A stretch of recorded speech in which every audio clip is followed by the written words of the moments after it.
Paul Kane, who covers Congress for NOTUS, joins us now from Capitol Hill. Paul's a friend of the show. Paul, always good to see you.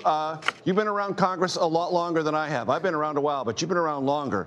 This is a heck of a week in Congress when something that is ready to go has been passed by both chambers, large bipartisan majorities, hard to negotiate. I'm talking about the housing legislation, and some of the key figures involved, conservative, liberal, a lot of things had to be compromised, put together, sent to the president. There's going to be a signing ceremony. The White House ballyhoos it, and then it all collapses. They even built a different stage for it. Usually it's done in the Oval Office. They came up with an idea of, oh my gosh, what if we did this in Statuary Hall in Congress? They were probably going to get some Democrats to show up. The bill was incredibly popular. It got like 85 votes in the Senate, north of 350 in the House. It was going to be a sort of spectacle that Trump usually revels in. But as you talked about in the opening, he just can't let go of this Save America Act, this bill that he's trying to make into a law that he doesn't have the votes to pass, that would basically try to clamp down on illegal immigrants voting, which is not really a problem, as you noted, but he can't do it. So instead of going up to the Capitol early to do this event, he fired off a tweet. I think he did it, a truth, I'm sorry. I think he did it from the residence and then blew up that whole thing. Went into this lunch with Senate Republicans yesterday, got into a shouting match with Bill Cassidy. They spoke for almost an hour. He didn't take any questions, best I've been able to report out.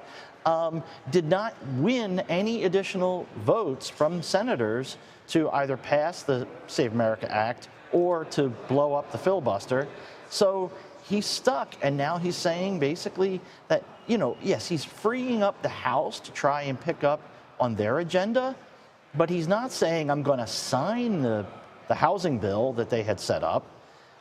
He hasn't said what he would actually sign right now. He just wants the sort of rebels in the House to play nice with Mike Johnson. Right. And Paul, help my audience understand two things. There are different versions of the Save America Act in the Senate and the House, yes. Point one. Point two, in the Senate, it's not clear to me that even if, and it won't happen, but even if hypothetically it did, the filibuster were abolished, I'm not sure Senate Republicans have 50 votes for the pending legislation there. That's one of those things that they don't like to admit publicly on the record, but you talk to them off the record. I think there are quite a few Republicans who do still believe in the federal system in which the federal government has a role and the state government has a bigger role in a lot of things, including elections. There are a lot of conservatives who are really, really not comfortable coming in and basically dictating a nationalized role on elections. And they're uncomfortable getting rid of or severely curtailing mail-in voting because many got elected through mail-in ballots.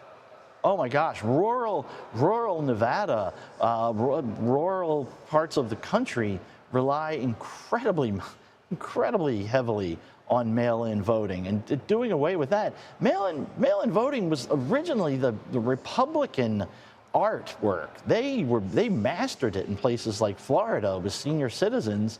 And so, yeah, the Republican consultant class has always wanted mail-in voting. They don't want to restrict it.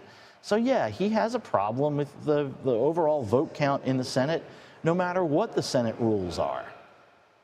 He's got a problem structurally, he's got a problem ideologically, and he's got a problem politically and practically. Lots of problems. Paul Kane, always a pleasure. You're never a problem, sir. Thanks very much. Oh, thank you.